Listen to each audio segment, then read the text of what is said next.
Aming Ama na nasa langit, aming Ama na mabuti, tapat, you are very kind, you are very gracious.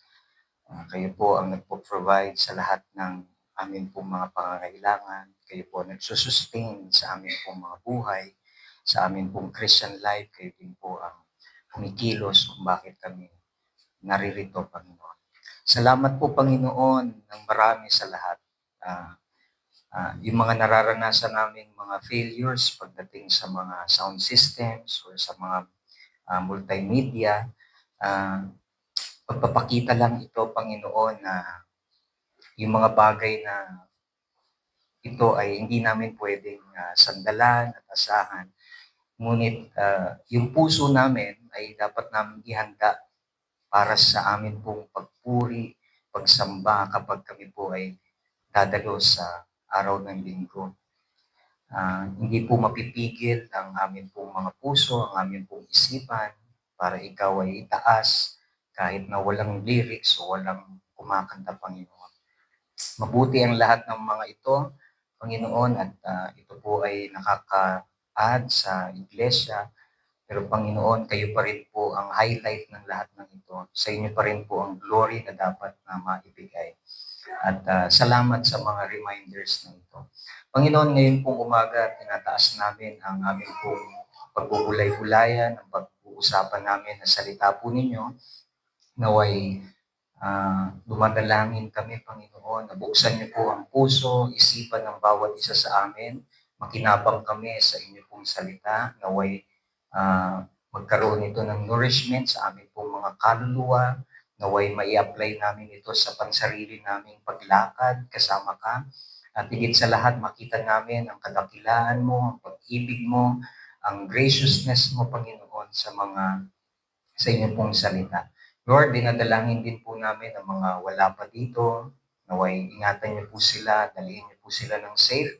At yung mga nandito, Panginoon, i-bless niyo po, ibuhos niyo yung pagpapala na hindi po mararanasan ng iba, kundi niyo sila dinala dito, Panginoon.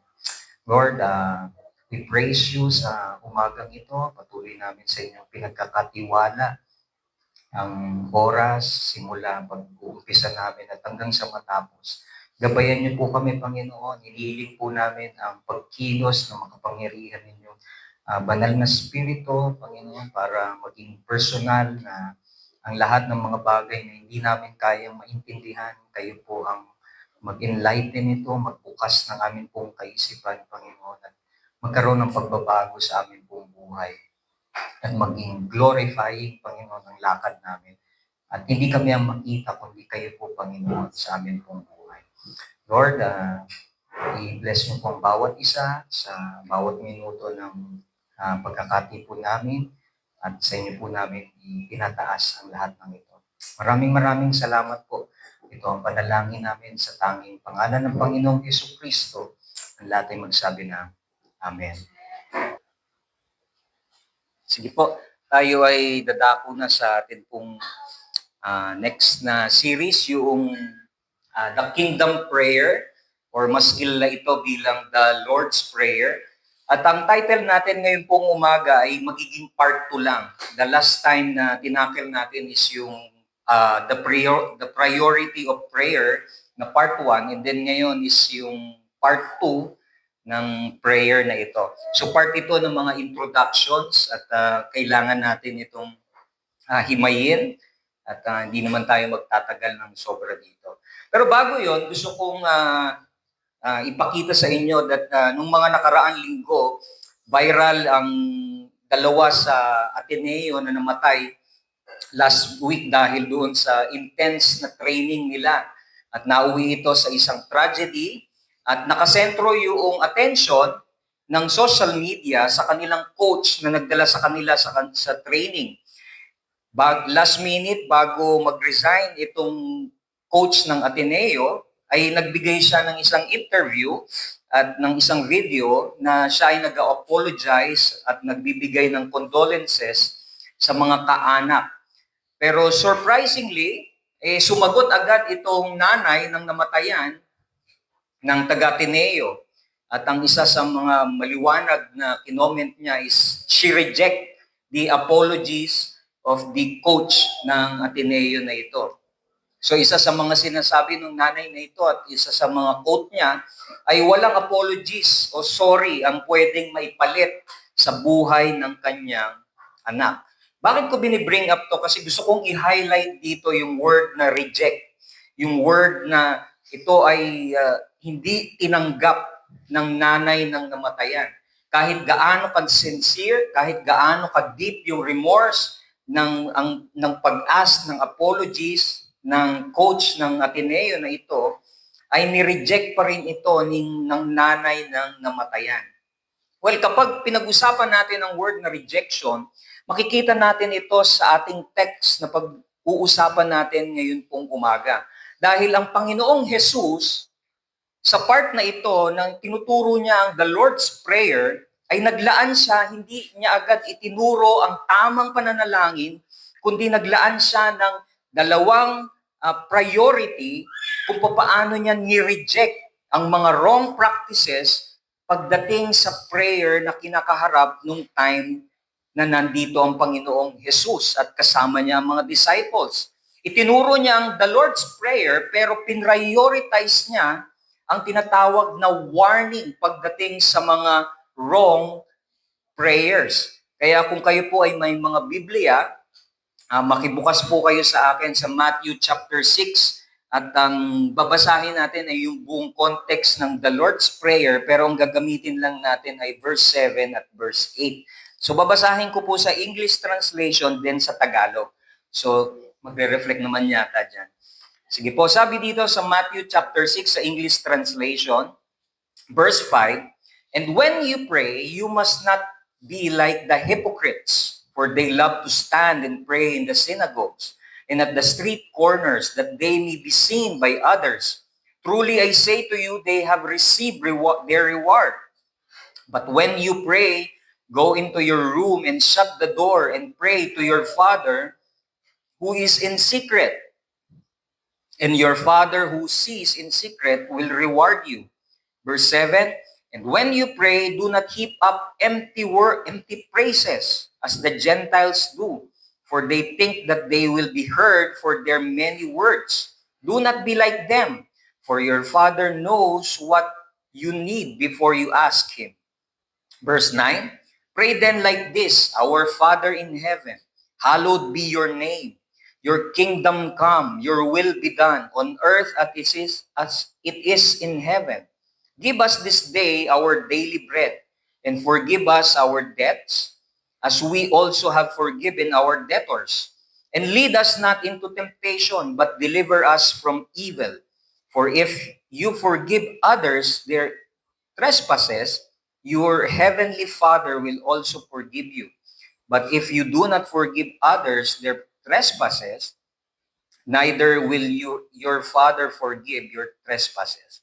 So sa Tagalog, kapag nanalangin kayo, huwag kayong tumulad sa mga mapagkunwari. Mahilig silang manalangin nakatayo sa mga sinagoga at sa mga kanto upang makita ng mga tao.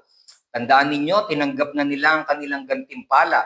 Ngunit kapag mananalangin ka, pumasok ka sa iyong silid at isara mo ang pinto, saka ka manalangin sa iyong Ama na hindi mo nakikita, at ang iyong Ama na nakakakita ng ginagawa mo ng lihim ang siyang magbibigay sa iyo ng gantimpala.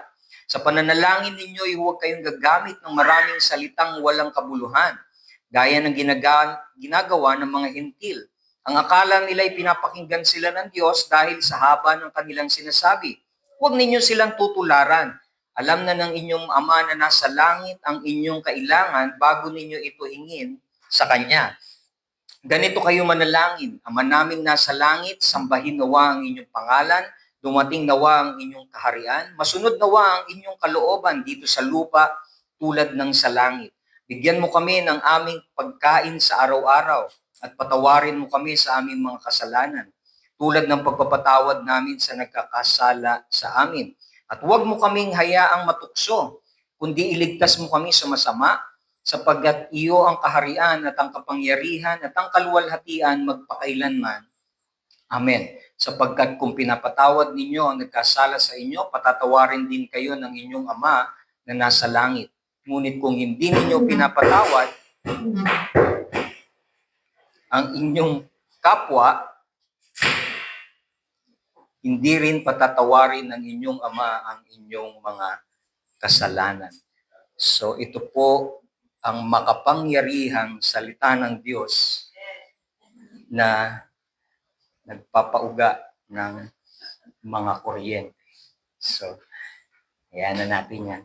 So, tayo pong lahat ay magpasakop at makinig. So, hindi natin intindihin yan. Ayan na. Ready naman tayo. Sige, dito na kayo makinig. So, isa sa mga pinaka-precious gift o regalo at tinatawag ng mga means of grace na dapat maintindihan ng isang tunay na niligtas ng Diyos o mananampalataya ay yung importance o yung kahalagahan ng pananalangin. Ang panalangin ay isang napakapambihirang paraan kung paano tayo makakapasok sa banal na presensya ng Panginoong Diyos. Kailangan nating maintindihan na sa lahat ng mga pinag-aralan natin at sa lahat ng ginawa ng Panginoong Hesukristo, ito ang isang regalo, ito ang isang means of grace na kailangan maintindihan ng isang niligtas ng Diyos. Siya ay makakapasok na sa banal na presensya ng Diyos at meron siyang access 24/7, kahit anong minuto niya gustuhin, at hindi ito dahil sa kanyang kabutihan, sa kanyang kabaitan at sa kanyang mga ginawa, kundi dahil sa nagawa at ginawa ng Panginoong Hesukristo. Kaya kailangan nating maintindihan na ang prayer ay isang life support ng isang Kristiyano sa kanyang paglalakbay. Without prayer ay hindi tayo makakasurvive. Kahit na ikaw ang pinaka-most talented or most skillful or anointed na Christian, without prayer ay lahat tayo ay magdudum para sa pag-fail. Kaya ang isa sa mga commentator na si John Calvin, na theologians, ang pinortray niya ng prayer ay isang the chief exercise of faith. Sa lahat ng mga natutunan mo, sa lahat ng mga doktrina, lahat ng naintindihan mo pagdating sa pananampalataya, ang panalangin ang pinaka-exercise dapat ng isang tunay na mananampalataya. Dito mo dapat na i-apply ang lahat ng iyong naintindihan pagdating sa doktrina, sa iyong pananampalataya. Dahil kung ikaw bilang mananampalataya hindi ka nananalangin, ay hindi na-exercise at hindi mo sinusunod ang Panginoong Jesus sa kanyang kinuman.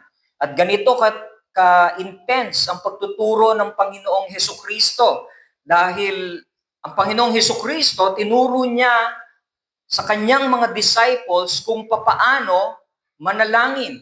At gusto ko mag-recap lang tayo nung nakaraang last time.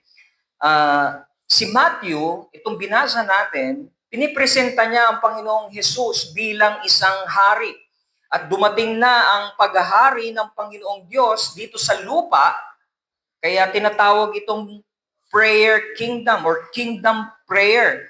Kailangan natin maintindihan na ang Panginoong Jesus, gustong-gusto niyang ipaintindi at ipaunawa na yung requirements ng mga nasa kingdom ng Panginoong Diyos ay merong kingdom na standard na gustong ituro ang Panginoong Hesukristo. Bakit natin nasabi yun?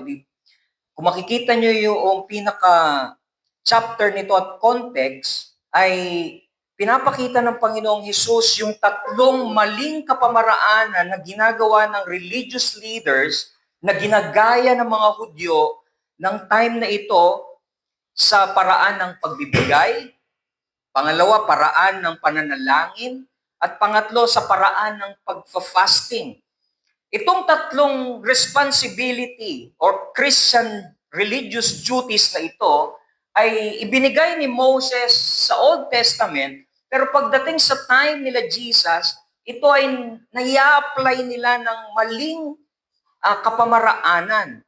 At makikita nyo yun sa context ng binasa natin ng Matthew chapter 6 bago niya i-focus yung attention niya sa prayer. Sinasabi niya, mali ang inyong way ng pagbibigay, mali ang inyong way ng pagpa-fasting, at mali din yung inyong way ng pagpipray. Kaya kung makikita ninyo, itong chapter 6, nandoon ang pinakabuod niya sa pagpipray. Binigyan niya ng mas maraming pag-point out dahil dito lalabas yung iyong way ng pag-give. Dito lalabas yung way ng iyong pagpa-fasting. Dahil kung mali ang iyong prayer life, magre-reflect ito kung paano ka nagbibigay. Kapag mali ang iyong way of prayer life, magre-reflect ito kung paano ka nagsisik ng pagfa-fasting sa Panginoong Diyos at kung ano yung mga hinihiling mo ay magiging mga pansarili. Kaya pinag-aralan natin last time that ang panalangin, bagamat isa sa mga pinakadakilang kaloob ng biyaya ng Diyos sa mga mananampalataya, ay maaaring masalaula ito kapag tayo ay lumalapit sa paraan ng makasalanang motibo at maling saloobin. Kaya gusto kong i-remind sa atin na yung pinag-aralan natin, una, nire-reject nito yung self-glorification. Dapat iniaalis natin ang ating mga sarili pagdating sa point of time ng pananalangin. Hindi kailangan ng Diyos ng ikaw ang maitaas. At kitang-kita natin yon sa verse 5 at sa pag-umpisa nitong chapter na ito. At ikalawa, ni-remind tayo na ang kailangan ay ipurso natin yung pagsisikap na magkaroon ng makabuluhang pakikipag-ugnayan sa Panginoong Diyos. Amen po? Nandiyan po ba kayo? Kung bakit ko sinabi ito last Sunday, ay makikita ninyo yung pinakapunto ng Panginoong Hesus dito. Ina-attack niya at pinupuntirya niya at pinapaunawa niya sa kanyang mga readers at maging sa atin na merong problema ang puso ng isang tao. Yung depravity of man, yung sinfulness ng sin, ay kaya niyang i-distort ang mga sacred gift pagdating sa prayer at pagdating sa grasya ng Panginoong Diyos na inilaan para sa mga iniligtas niya. At itong kagandahan dito, minsan makikita nyo, doon sa unang part 1, pinuntirya ng Panginoong Hesus yung heart problem. Dito sa pag-aaralan natin, ipapakita ng text natin dito na pinupuntirya ng Panginoong Hesus yung ating problema sa ating mind, sa ating kaisipan. Nung nakaraan, nagdi-deal with siya sa mga puso na nag-uumapaw ang kasalanan, nangingibabaw. Ngayon naman, yung ating mga kaisipan na nagwawalwal o parang naglalakbay sa kalawakan, hindi nakafocus sa Panginoong Diyos. Ginagawa yung mga automatic na mga sagradong mga bagay na hindi pinag-iisipan. Bakit ko nasabi yon? Tandaan ninyo, yung Great Commandments at yung 10 Commandments, mag-jive ito, papakita ko sa inyo mamaya. Merong nagtanong sa Panginoong Hesukristo, ano yung Great Commandments? Sa Matthew 22 verse 36 to 38, sabi ng may lumapit sa kanya, sabi niya, "Teacher, which is the greatest commandment in the law?" Verse 37, and he said, sumagot ang Panginoong Hesus, pakinggan niyo yung word, "You shall love the Lord your God with all your heart." Yun yung unang tinukoy sa Lord's Prayer. Yung sinfulness ng heart. "And with all your soul. And with all your mind. This is the great and first commandments." So sa tatlo na ito, makikita mo, dito makikita natin ito sa mismong text. Sa verse 5 and 6, dinidil with ng Panginoong Hesus ang heart problem ng isang mananampalataya na kaya niyang mangibabaw kahit sa pananalangin. Pagdating sa verse 7 at hanggang sa verse 8, i-deal with niya ang mind problem na kaya niyang maging otomatikong hindi nakapokus sa Panginoong Diyos at gagawa siya ng mga bagay na according sa kanyang naisin at hindi magiging kalugod-lugod sa Panginoong Diyos. At itong maganda, yung verse 9 to 14, dinilwid ng Panginoon, nandito yung pinaka-soul ng prayer. Sinasabi niya, ganito yung inyong magiging kaluluwa at puso kapag lalapit kayo sa Panginoong Diyos. Our Father in heaven, hallowed be thy name. Nandoon yung presensya ng Diyos kung paano natin lalapitan ng Diyos. Nandoon ang yung pinaka-tema, nandoon ang pinaka-puso. Kaya pag nakita natin ito, mga kapatid, pinapakita lang ng Panginoong Hesus dito at tinuturo niya sa mga disciples niya na yung pananalangin, hindi siya basta disconnected sa Ten Commandments. Ang ginagawa ng Panginoon dito, ini-intensify niya yung law. Uulitin ko. Si Jesus, hindi niya lang basta tinuturo sa kanyang mga disciples na mag-pray ng ganito, kundi pinapakita niya sa kanyang mga tinuturuan na hindi pwedeng magkahiwalay ang Ten Commandments at inyong daily prayer life. Bakit? Kasi ini-intensify ng prayer na ito yung law. Bakit? Sabi sa Matthew chapter 5 verse 17, do not think that I have come to abolish the law or the prophets. I have not come to abolish them but to fulfill them. Ito yung naunang nasa taas. Kaya pinapakita na ng Panginoong Hesukristo yung prayer at yung Ten Commandments. Itong ganda nito eh. Kasi hindi naman kami nag-usap ni Pastor Paul. Nag-come up siya ng isang series na Ten Commandments. And then, yung prayer ngayon na tinatalakay natin, imaginein mo nagtatagpo ito.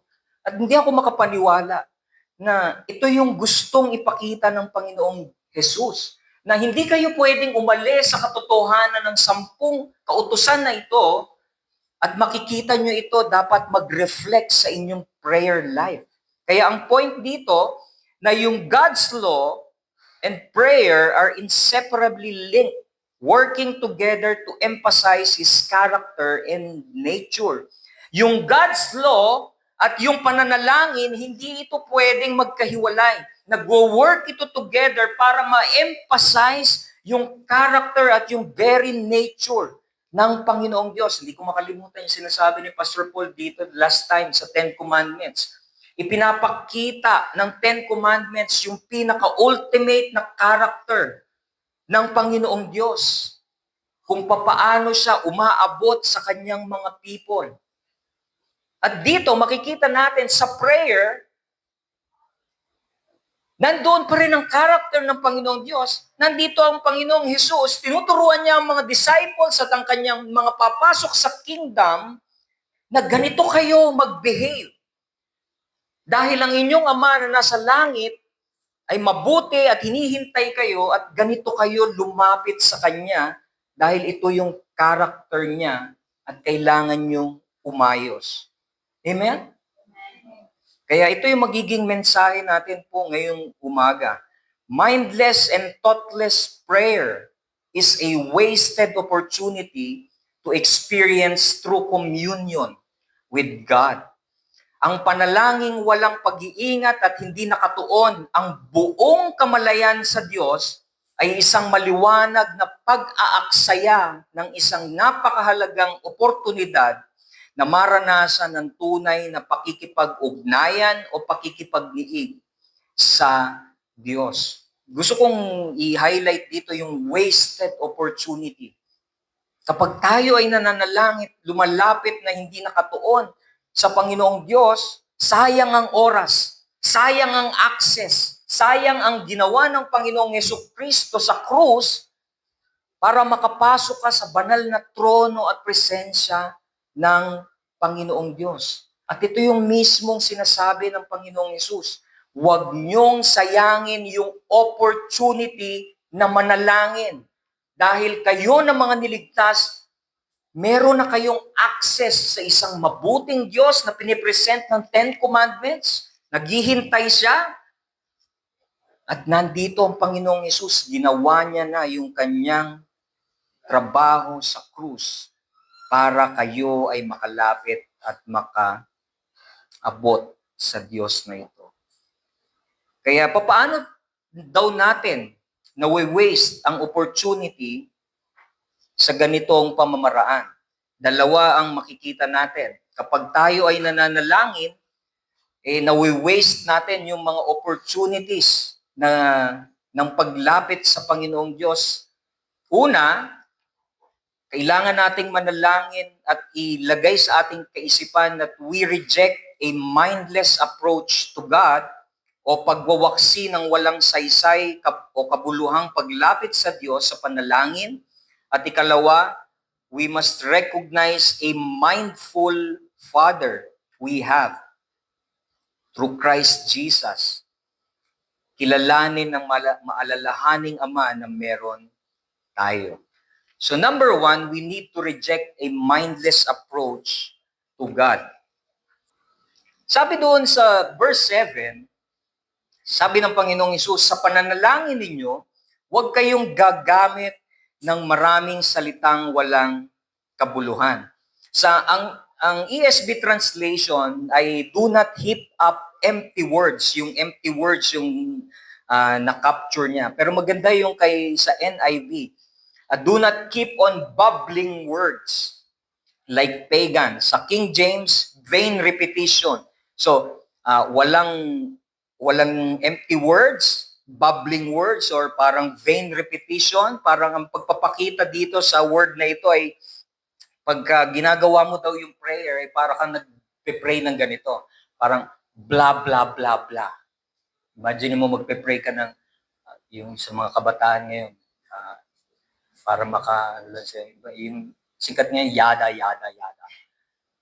Ay, hindi natawa yung mga bata. Hindi nila alam yun. Basta parang ganon, blah, blah, blah. So, words without meaning. Mindless word, empty word, salita, parang yung pagkakabalangkas nito ay salitang walang laman. So, yung pinaka-context nito ay kailangan natin maintindihan na pinipinpoint ng Panginoong Hesus, again, yung mga religious leaders. Dahil doon sa kanilang hypocritical na system na nakagawian na nagli-lead sa tinatawag na mechanical way pag sila ay nag-a-approach sa Panginoong Diyos. Bakit nangyari yan, Pastor? Kailangan natin maintindihan sa Old Testament time, napaka-importante na kapag nagsisik ang mga people of God sa Diyos, ay dapat ito ay maging tama, ito ay hindi dapat nasa salaula, at dapat ito ay sa paraan na dinikta ng kautusan sa time na ito. Pero ang problema ng mga Hudyo na ito, from the Old Testament papunta sa time nila Jesus, ay naintindihan nila yung importance na hindi dapat salaulain kapag kalalapit sa Panginoong Diyos. At sobrang takot nila, baka siyempre namamatay nung time na yun. Pag ikaw ay lumapit sa Diyos ng hindi maayos, pwede kang tumumbuwang dahil sa kapangyarihan ng Diyos. So nandoon yung kanilang recognition sa importance na ito. Pero ang problema ng mga Hudyo, alam niyo ho ba na naging isang legalistic approach ito at isang mechanical way. Alam niyo yung pag sinabing legalistic ay parang as in by the book.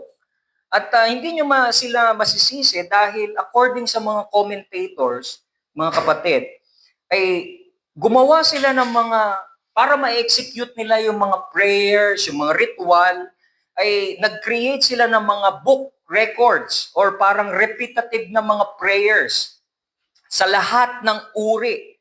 Could you imagine, pagka kakain tayo, di ba? Di ba, pagka sinabihan si Trisha, Trisha, mag-pray ka na. Matutuwa lang tayo, kahit konting ganun lang, tapos counting prayer. Pero ang mga Hudyo, mga kapatid, hindi katulad ng ginagawa natin. Sila merong mga ritual na mahahaba, meron silang mga sinusunod na nandoon dapat yung mga sasabihin mo, bubuksan mo yung parang record book na may mga maliliit sila na mga pamphlet. Yun yung babasahin mo, prayer for the food, tapos kapag ka maghuhugas ka ng kamay, hindi ka pwedeng kumain agad. So marami silang mga ginawa na mga recorded na mga legalistic approach. May mga minimemorize sila ng mga mahahabang mga prayer na parang sa tingin nila dahil nakapag-pray sila ng ganito ay maririnig sila. Kaya yung mga Hudyo bago sila matapos ay napakahahaba ng mga kanilang mga panalangin at repetitive words ang mga ito. Di ba napansin ninyo? Di ba, nakakita na kayo ng mga parang mga Muslim, tama? Meron akong kasama noon sa board exam ng mga Muslim. Exempted sila pag dumadating ang parang 3 o'clock yata, 3, 6, and 9. Kasi automatic, nagtataka ako bakit sila na-exempted. Yun pala, may binibigyan sila ng room doon, tapos maglalatag sila ng carpet. Doon sila mag-take ng parang 1 or 2 hours ng kanilang prayer time.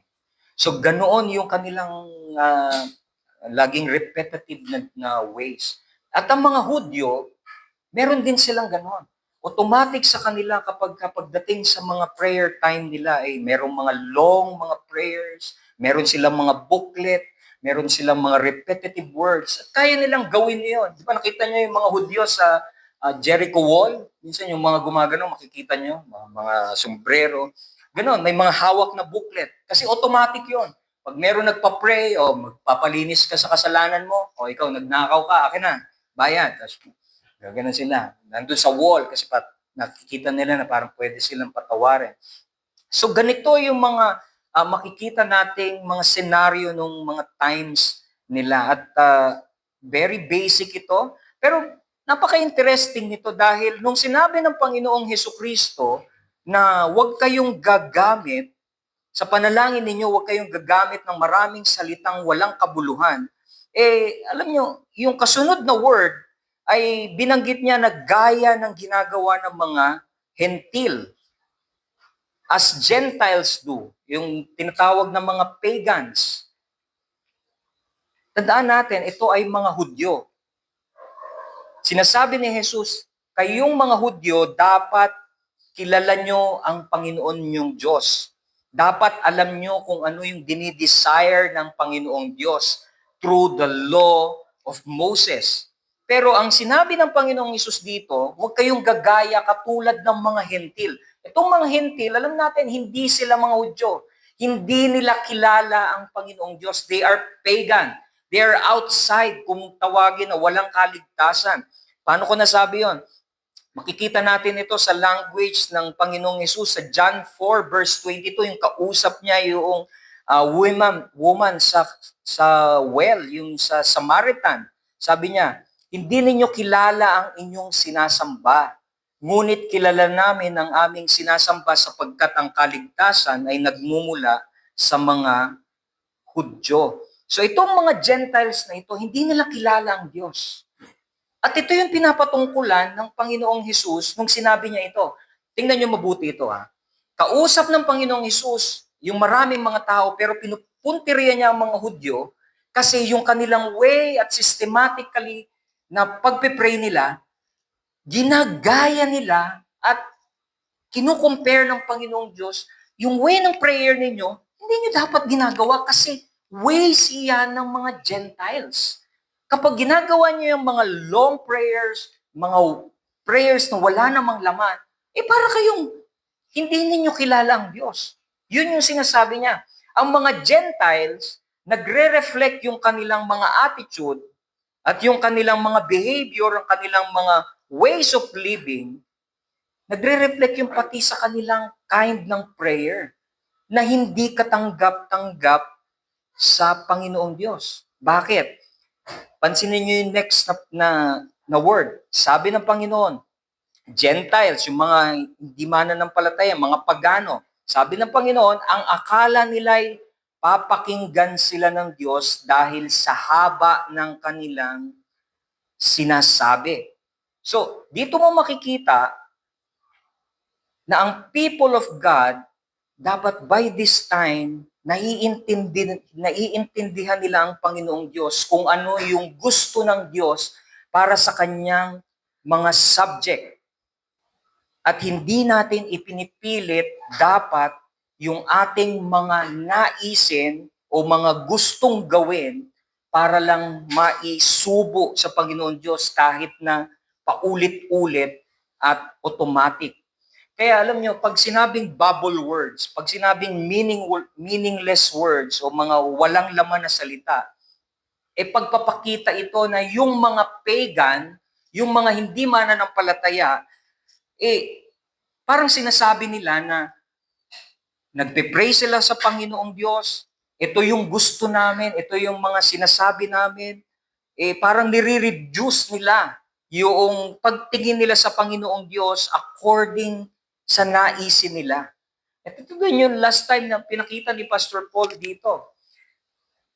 Yung mga tao, gusto nilang magkaroon ng Diyos according sa kanilang naisin, yung magpi-fit sa kanilang mga kagustuhan. At sinasabi dito ng Panginoong Jesucristo sa prayer na ito, yung mga pagan, yung mga hindi mananampalataya, ganito ang kanilang gawain. Ang gustong-gusto nila ay yung ilatag sa Panginoong Diyos lahat ng gusto nila. Kaya sinasabi dito, they are meaningless words. They are babble words. Ipinipilit na sa Panginoong Diyos na ito yung gusto ko, pero hindi ito yung kalooban ng Panginoong Diyos.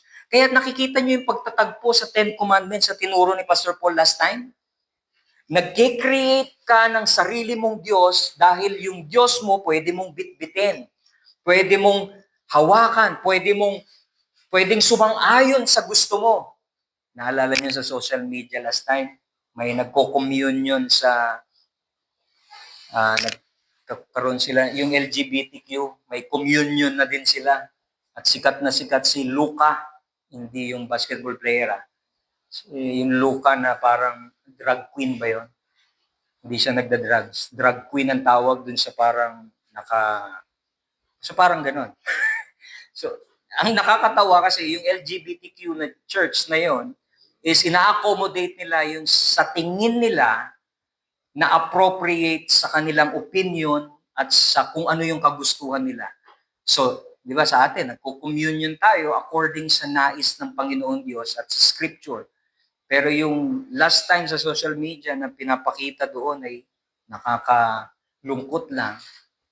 Dahil imagine ninyo, nagki-create sila ng mga sarili nilang mga perceptions, opinion na ito yung tama at ini-insist nila yung mga desires nila. At ganito yung sinasabi dito mga kapatid, na kapag ikaw ay mananalangin, hindi ka kailangan tumulad sa kanila, sa mga katulad ng mga Gentiles, ng mga pagan. Bakit? Itong mga pagan na ito, hindi ito pakikinggan ng Panginoong Diyos, yung kanilang mga words, yung kanilang mga desire. Bakit? Kasi ito yung gustong-gusto nila, na dinidesire nila at nire-reduce nila yung pagtingin sa Panginoong Diyos na puro pansarili lamang ang laman ng kanilang mga puso. Ang gusto nila, i-grant ng Panginoong Diyos yung kanilang mga nasa isipan, nasa puso, mga desire. At hindi naman talaga nila ina-acknowledge ang Diyos bilang Diyos na makapangyarihan. Amen po? Kaya pag sinabing repetitive words, bubble words, nagkakaroon ito ng parang, alam mo yung parang nagkakaroon ka ng, may tawag dun yung parang pamahiin. Yan. Parang superstitions. Diba? Minsan, ang mga hindi mananampalataya, meron yan mga nagagawa, hindi nila napapansin. Mga pamahiin. Bakit? Nasa isipan nila, mas malakas ang panalangin, mas mabisa. Diba? Lalakasan ng panalangin, makakaabot to sa Panginoon Diyos. Pupunta sa bundok, magyayada-yada, bla bla bla. 'Di ba? O kaya meron naman mas marami ang panalangin, mas mabisa. Minsan sumasagi ba sa isip niyo 'yon? Minsan 'di ba? Pansinin niyo, hindi ako sinasagot ng Panginoong Diyos, baka hindi mabisa pa yung ano ko. Mas lalakasan ko, mas titindihan ko ang panalangin, mas gagalingan ko manalangin. Minsan temptations yon sa mga mananampalataya, tama? Sinasabi ng Panginoong Isus, hindi nyo kailangan gawin yon. Dahil yun ang ways ng mga hindi nakakakilala sa akin. Nilalakasan nila yung binibigyan nila ng effort, ginagawa nila on their own, hindi nila ako kilala. Amen? Merong isang parallel na illustrations ito sa Old Testament para makita natin yung picture. Sa 1 King, chapter 18, 26 to 29, ito yung pinaka-picture kung bakit sinasabi dito na huwag kayong gagamit ng repetitive words na mga parang walang kabuluhan. Ito yung time ni Elijah. Naalala nyo yung mga prophets na nagtunggali sa Mount Baal. Pakinggan nyo lang yung kwento. Ito si Elijah. Sa verse 26, sabi dito, kinuha nga nila ang isa sa mga toro at inihanda ito. Ito yung time na papaapuyin yung alay, nagkaroon ng parang competition, yung God ni Elijah at yung mga prophet ni Baal. Siyempre, yung prophet ni Baal, ito yung mga hindi nakakakilala sa Diyos. At yung God ni Elijah, kilalang-kilala niya. Sabi niya, kung sino yung makakapagpaapoy, yun yung Diyos niya. Kaya nangyari, mula umaga hanggang tanghali, pakinggan niyo itong word. Simula umaga hanggang tanghali, tinawagan nila si Baal. Yan yung sabi niya, Baal, Baal, pakinggan mo kami, sigaw nila. Samantalang pasayaw-sayaw sa paligid ng altar na itinayo nila. Ngunit walang sumagot. Verse 27, nang katanghalian ay hinamak na sila ni Elias. Ito, imagine mo, mapang-asar talaga ang mga propeta noon. So, minamak niya, sabi niya, lakasan niyo pa. Isa siyang Diyos, di ba? Baka nagbubulay-bulay pa siya. O kaya ay nasa palikuran. O baka naman may pinuntahan lang. O baka natutulog. Kaya kailangang gisingin. Verse 28, lalo nga nilang inilakas ang kanilang sigaw. Hiniwaan pa nila ang kanilang mga sarili sa pamamagitan ng kutsilyo at punyal, tulad ng kanilang kaugalian hanggang sa maging duguan sila. Verse 29, patuloy sila nagsigawan at nagungulan hanggang inabot sila ng hapon, ngunit wala pa ring tinig o anumang sagot. So, nakita niyo yung picture, nilalakasan nila, akala nila pakikinggan sila ng Panginoong Diyos. Inasar na sila ni Elijah, ni Elias, pero walang tugon. Hindi sinagot at binakinggan ng Diyos ang kanilang mga prayers. Bakit? Kasi ito yung way ng mga pagan nung time na ito at ina-highlight ni Jesus yung mismong pananalangin na hindi nyo dapat gawin. Kung kayo ay mga nasa kingdom na, dapat ito yung kingdom na standard ninyo. Hindi nyo dapat gayahin kung paano sila nananalangin. Kahit lakasan pa nila, kahit magkaroon sila ng pamahiin ng kung ano-ano, yung iba, di ba? Pag nananalangin, nag-aalay, iaalay yung sariling anak, di ba?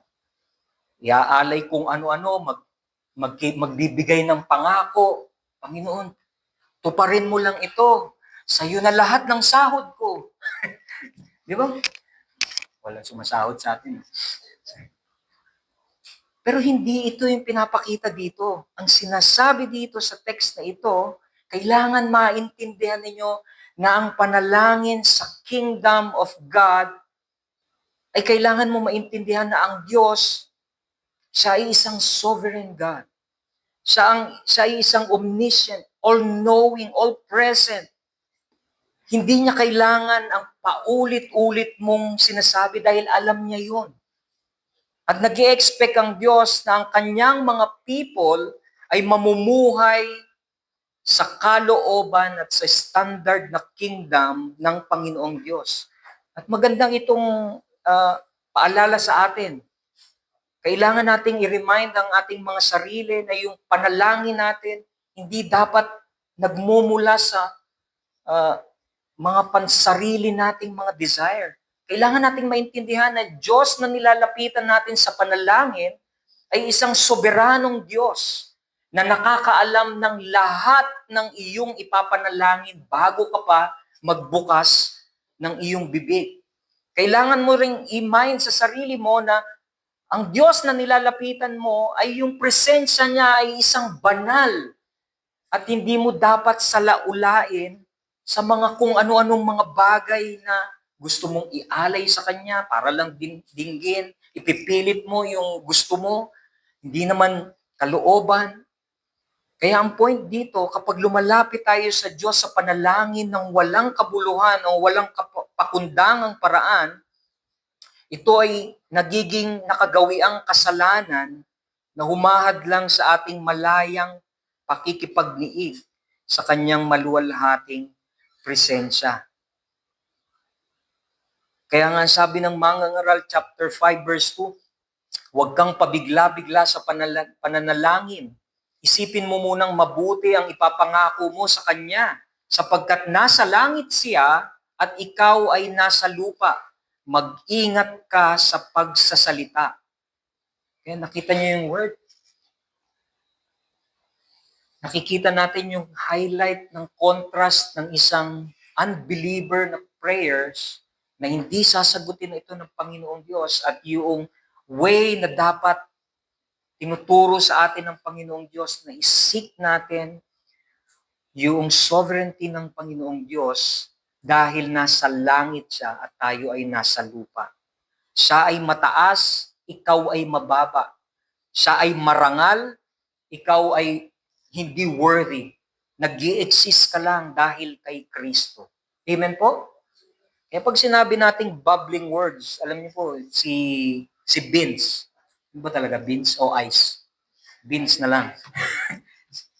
si Vince, nakikita niyo, pag nagsasalita siya, oh, parang example siya ng bubble words. Hindi niya naman minimin yun, pero pinapractice niya yun dahil kailangan mag-develop. Ang tawag doon ay baby talk. Di ba? Ang cute pakinggan.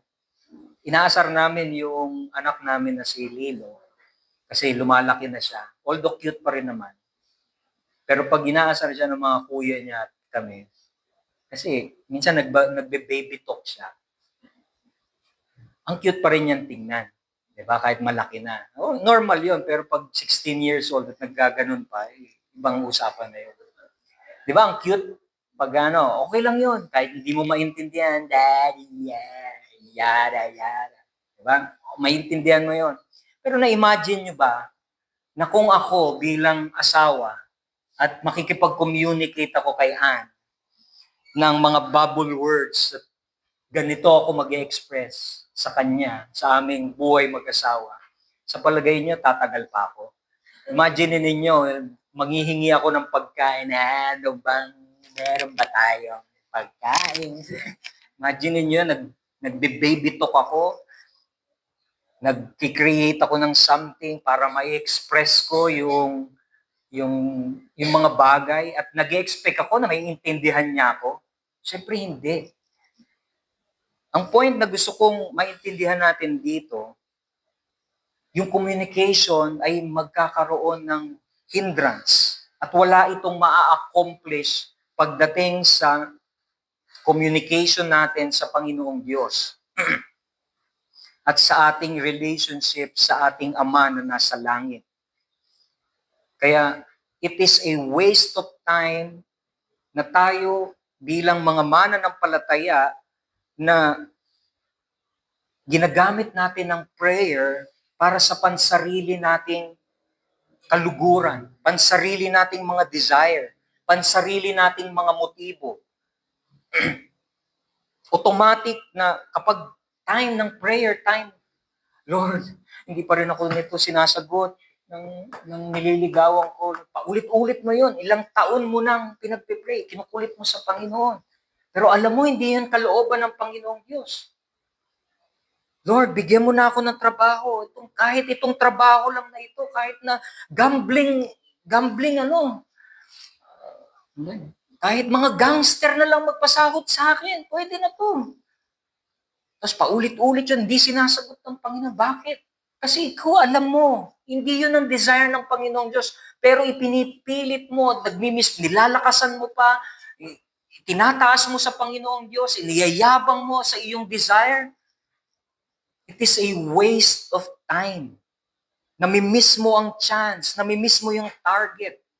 At kung yun lang ang way ng iyong pagpipray at inuuna mo yung mga bagay na desire mo, mga kapatid, this is a mindless approach na hindi ito dapat manatili sa isang mananampalataya. Amen? Nagkukos ito ng hindrances sa ating communication sa Diyos. Minsan nakala mo nakapag-pray ka, pero ang totoo, hindi naman yun yung kalooban. Hindi mo nasisikot tuloy kung ano yung kalooban ng Panginoong Diyos. May sarili kang gustong gawin. Pero ang Diyos, willing siyang ipakita sa iyo yung nais niyang lakaran mo. Amen? Kaya this is a mindless approach. I-reject natin ang ganitong klase ng mindless na prayer na approach sa Panginoong Diyos. At bakit?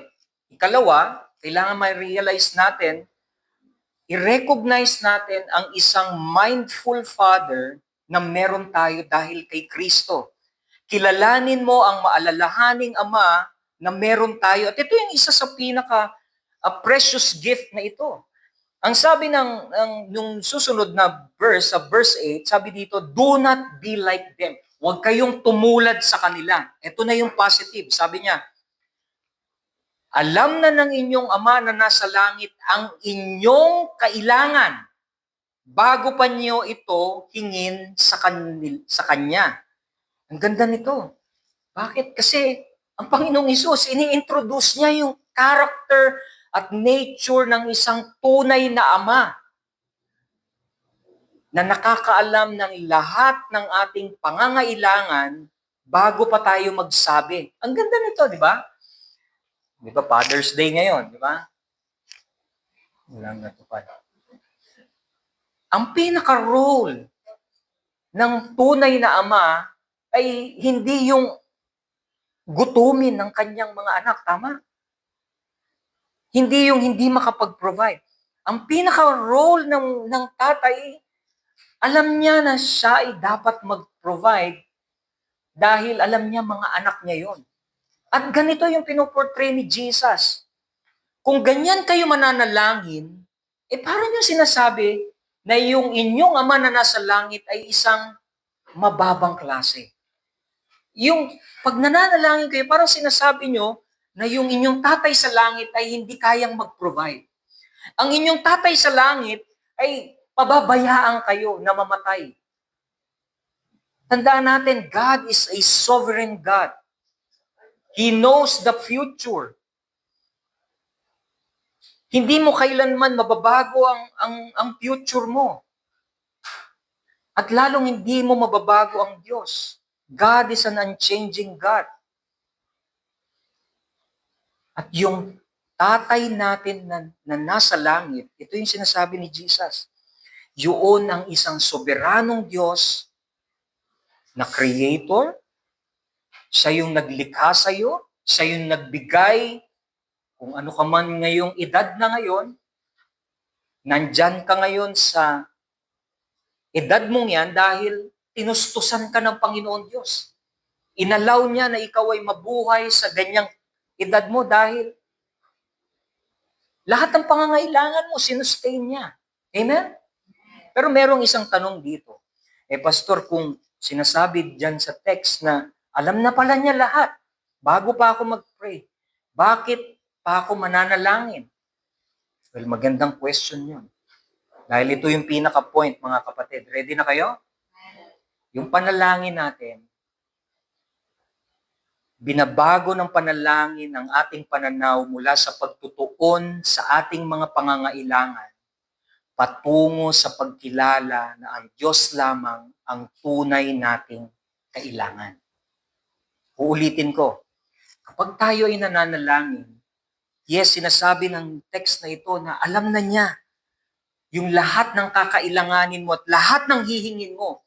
Kaya yung prayer na tinutukoy ng Panginoong Hesus dito Ang sinasabi niya, ang unahin mo ay huwag yung mga kailangan mo at mga desire mo. Ang unahin mo ay yung pakikitungo mo at pagkilala sa Diyos na kailanman hindi nagbabago. At yun lang ang kailangan mo habang nabubuhay ka sa mundong ito. Kaya yung panalangin, tinuturuan tayo nito na God alone is what we truly need. Kaya minsan hindi natin talaga ma-appreciate ang panalangin kasi yung pagtingin natin sa prayer life ay minsan talagang bucket list lang ang trato natin.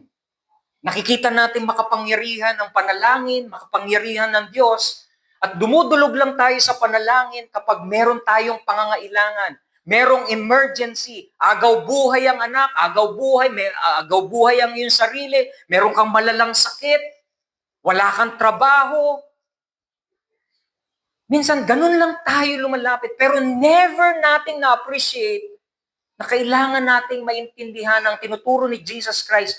Niligtas ko na kayo, nasa kingdom kayo, andun ang Ama ninyo. He is sovereign, He knows you.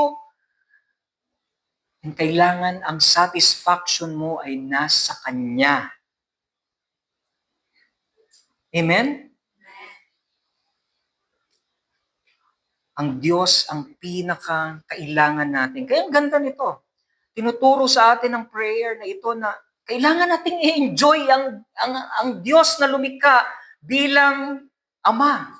Kaya pansinin niyo yung verse 8. Do not be like them. Huwag kayong gagaya sa kanila. Sabi niya, for your Father. Nakita niyo yung word, your Father. Sinasabi niya, ito yung inyong Ama. Ano ba ang Ama? Nagpo-provide siya ng security, ng protection sa kanyang children. Kung ikaw ay child, dapat lahat ng worries mo, lahat ng anxiety mo, pag dumaan ka sa panalangin, nandoon ang isang calm, peaceful na presence dahil protektado ka at nandoon ang inyong Ama. Amen? We need to enjoy God, hindi na sa takot.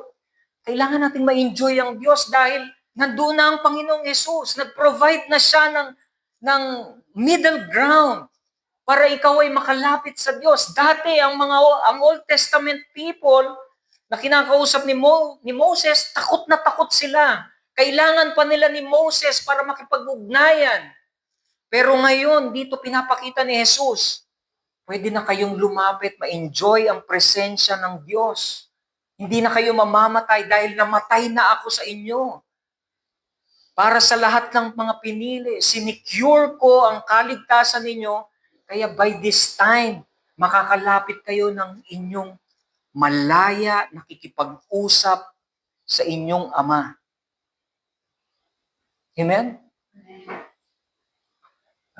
Gusto ko lang itong kasi ang dami tumatakbo dito bilang yung inintroduce niya yung word na Father.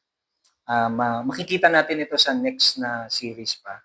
Yung word na Father kasi minsan may mga reflection tayo bilang mga anak at yung mga pakikipag-ugnayan natin sa mga tatay ay minsan, lalo na yung mga hindi naman naging Christian agad, di ba? Lalo na yung mga Christian family na hindi naman automatic Kristiyano agad. Pero alam nyo ba na ang role ng isang ama excuse me, ay dapat, ito para sa lahat ng ama, kasama ako. Ang pinaka-role ng bawat ama ay mai-reflect ang kabutihan ng Diyos sa kanyang mga anak. At yung reflection na yon ay dapat kinikerry ng lahat ng mga mananampalataya kung ano yung naiintindihan nila sa Diyos Ama. At yung pagiging ama, nire-reflect yon sa kanyang mga anak. Kaya yung mga susunod na mga anak na generation, yung kanilang ugnayan sa kanilang mga ama, ay hindi na madaling, alam niyo, hindi na mahirap ituro kapag kayo ay magba-Bible study na.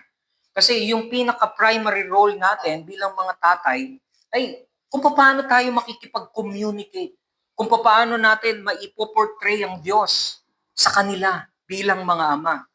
At ito, sa panahon natin ngayon, mga kapatid, at sa Pilipinas, ang role ng mga father dito ay, aminin na natin o hindi, hindi tayo ganun ah, hindi tayo kasanay.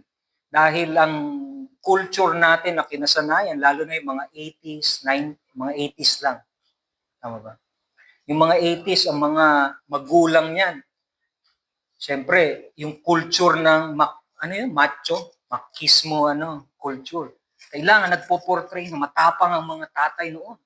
Pag kumilos ka ng di ba? Pag isang tingin lang sa'yo, uuwi ka agad. Yes, walang usap-usap 'yon. Oh, as in, tapos pag nasa hapagkainan, kailangan linyada lahat, di ba? Ganun, ewan ko kung ako lang ba. Ganun ang mga tatay noon. Aminin man natin o hindi. Yung culture, ngayon pa lang nagkakaroon ng transition dahil nakikita natin nagbabago yung generations, nagkakaroon ng impact ang gospel. Pero noon, hindi ganun. Pero ito yung tinuturo sa atin. Kung tayo ay may mga anak, ang pinaka-primary role ng bawat tatay ay maipakita yung itsura at presence ng Lord sa kanilang mga anak. Kung papaano ito nagko-communicate at gustong makalapit sa kanyang mga nais na lapitan. Amen? Kaya kung hindi tayo nagko-communicate bilang mga tatay sa ating mga anak at hindi natin ginagawa yung ating role na sinasabi sa scripture, actually marami sa scripture, pinapakita ito. Hindi ko na lang babasahin.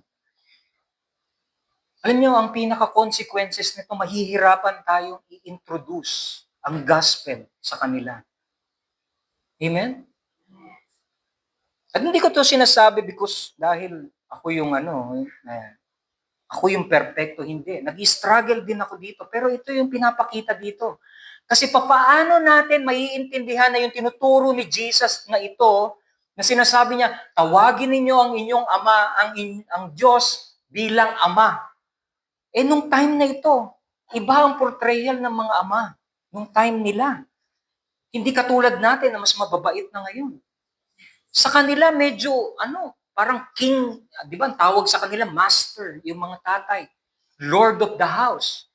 Yan, nakita niyo yun? Talagang matitindi yun. May hierarchy ng ranking. Pero ito sinasabi ni Jesus, ang Diyos na nasa langit ay ang inyong Ama. Siya ay mabuti, open ang kanyang heart, gusto niya kayong yakapin, gusto niya kayong kausapin, pwede niyo siyang pagdependihan, di kanya sasaktan, isi-secure kanya, ipoprotect kanya dahil ikaw ay kanyang child. Kaya sinasabi dito ng verse 8, do not be like them. Huwag kang manalangin na parang mga hindi mo kilala ang Diyos. Manalangin ka, isik mo, unawain mo ang Diyos dahil siya yung iyong Ama. Alam niya kung ano yung iyong pangangailangan. At itong pananalangin na ito tinuturo sa atin na pwede nating pagdependihan ang Diyos at pagtiwalaan. Sabi doon, your Father knows what you need. Nag-i-speak ito ng satisfaction sa Diyos mismo. Your need is your God. Your need is secured by your Father. Lahat ng pangangailangan mo ay isi-secure ng iyong Ama na nasa langit. Hindi yung iyong mga wants. Alam niyo itong maganda dito. Alam niyo po, napansin niyo ba na mamaya prayer meeting na naman. Diba? Siyempre lahat tayo magpapasalamat. Napansin niyo ba na lahat ng mga needs natin ay pinoprovide ng ating Panginoon? Pero pansinin ninyo yung ating mga wants. Minsan meron tayong mga mas gustong-gusto na idinadalangin sa Panginoong Diyos. Pero mabuti na lang, hindi to tinutugon ng Panginoong Diyos. Bakit? Kasi yung mga wants natin, minsan nakakapeligro yan ng buhay natin. Akala lang natin gustong-gusto yan ng ating mga puso. Minsan, Lord, bigyan mo ako ng ganito, bigyan mo ako ng maraming pera. Yung pala, flood control. Diba? Lord, bigyan mo ako ng bahay, bigyan mo ako ng ganito, ng ganyan. Pero pansinin nyo, alam nyo po ba, kami naglilista kami ng mga prayer list namin noon. At natatawa kami pag binabalikan namin yun. Lahat ng mga nilista namin, buti na lang hindi sinagot ng Lord yung mga gustong-gusto namin. At ang sinagot ng Lord yung kailangan lang namin. Dahil kung sinagot ng Lord yung mga gustong-gusto namin, baka wala na ako dito. Baka nasa kulungan na ako. Baka mas matindi pa ako kay Bryce Fernandez. Baka isa na ako sa mga senador ngayon. Dahil ang gustong panalangin ay tinuturo ng Panginoong Diyos dito ay yung kailangan mo ay pwede mong pagdependehan sa Diyos. And last, kailangan mo mag-submit sa Panginoong Diyos. Tingnan nyo yung last phrase. Your Father knows what you need before you ask Him. Bago mo pa hilingin sa Panginoong Diyos, pagpapakita ito na soberano ang Panginoong Diyos. Lahat ng nangyayari sa iyong buhay, gusto mo man o hindi, lahat ito mabuti sa iyong kalagayan. Kaya lahat ng mga bagay na binibigay sa iyo, ipagpasalamat mo sa Panginoong Diyos. At magpasakop ka sa Panginoong Diyos dahil kung ano yung wala sa iyo, hindi mo yung kailangan. Kung ano yung wala sa iyo ngayon, baka mapapahama ka nun. Kaya wala ka. Pero kung ano yung meron ka sa buhay mo ngayon, magpasalamat ka. Dahil ang Diyos natin ay malayang nagbibigay.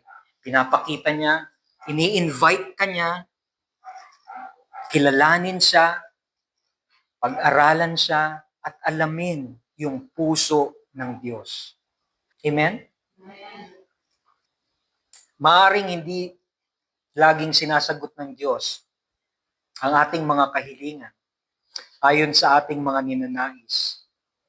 Ngunit maaari tayo magtiwala sa Kanya sapagkat bilang ating Ama, siya ay may ganap na kapamahalaan at alam niya kung ano ang pinakamabuti para sa mga nagtitiwala sa Kanya. Kaya ang challenge ko ngayon, ano yung mga deep concerns mo?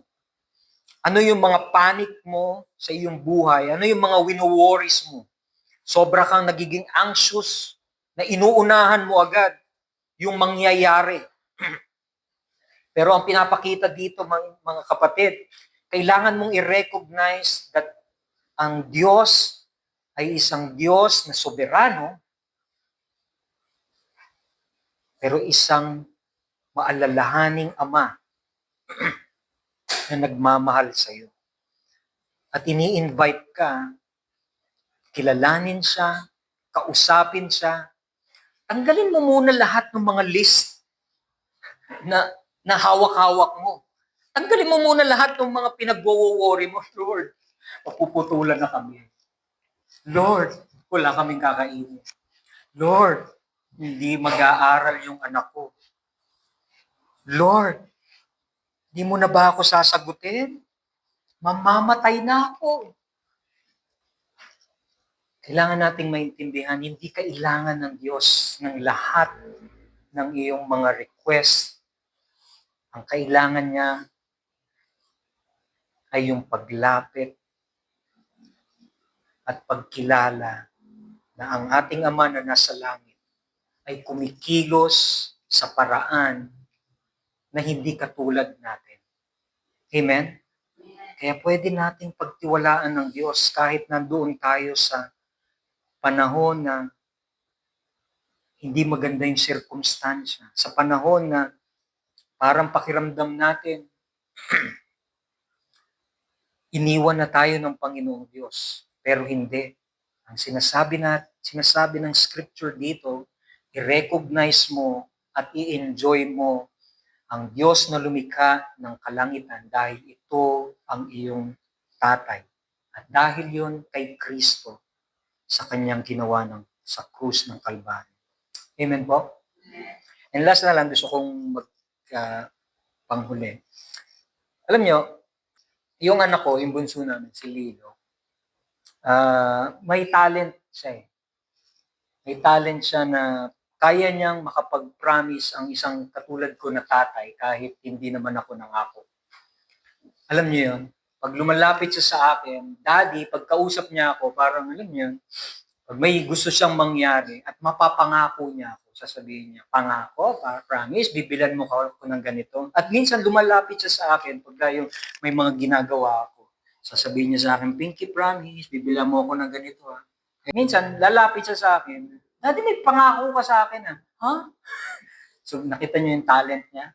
Ganun ang skills niya. Kahit na minsan magkausap kami, iaalaw niya ako na hayaan niyang makapagpangako ako nang hindi ko naman minimil. At ganito yung anak ko. Kaya minsan, nafe-fail ko yung aking promise sa kanya.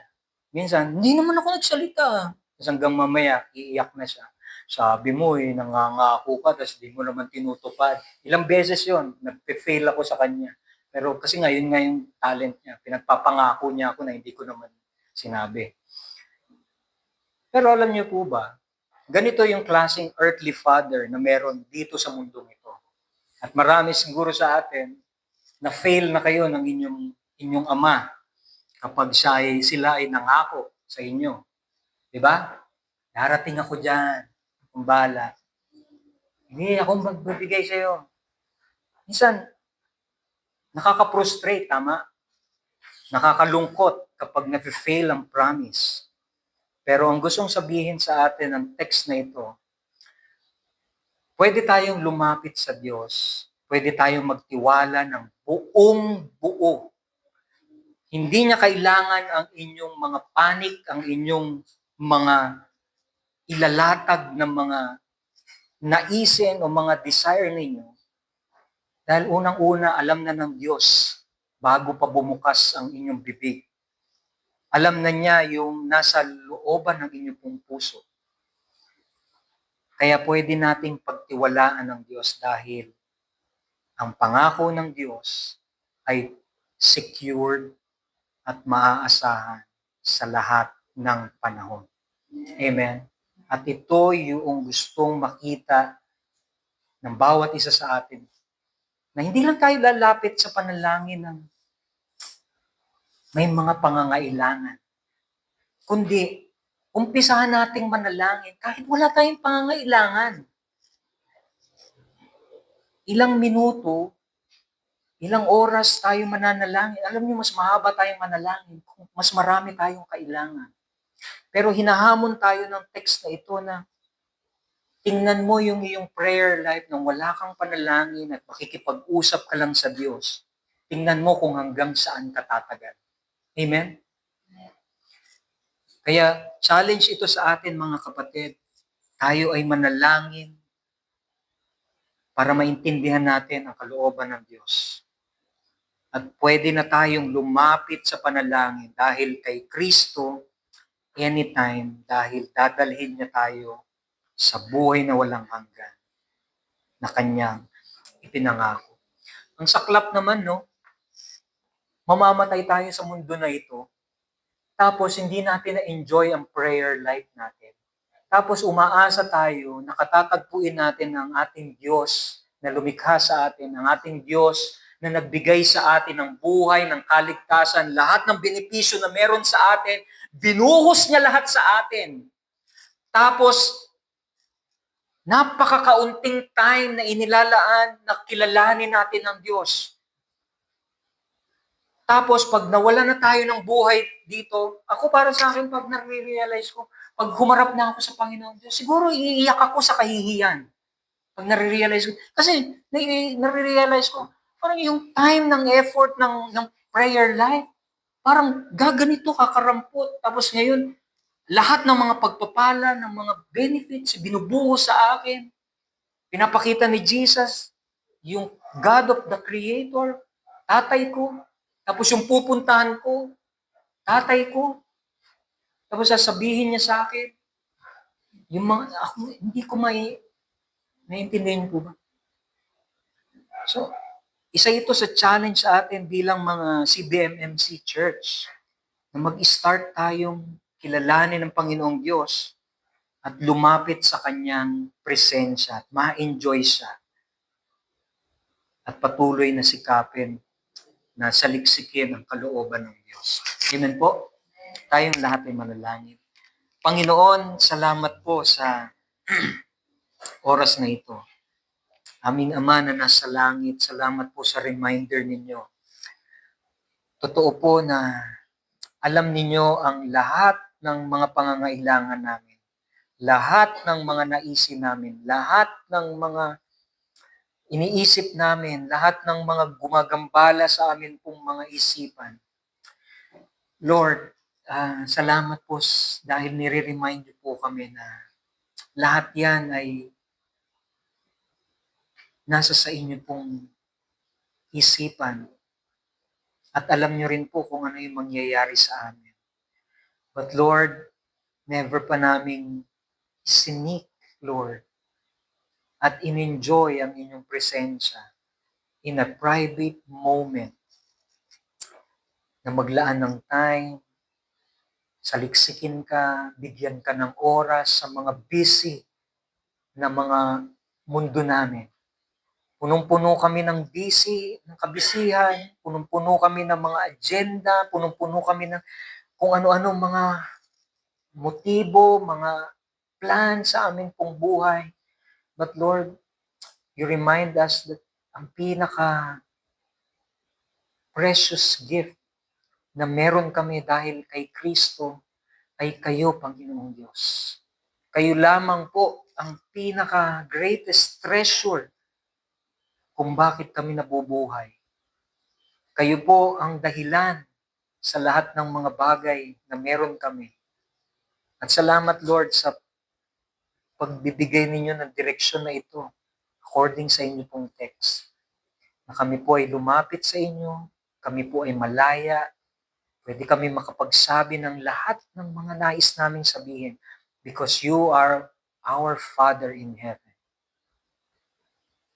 Through Jesus Christ. Pagpalain niyo po ang bawat isa sa amin. We praise you, we give you glory. In Jesus' mighty name we pray. Amen.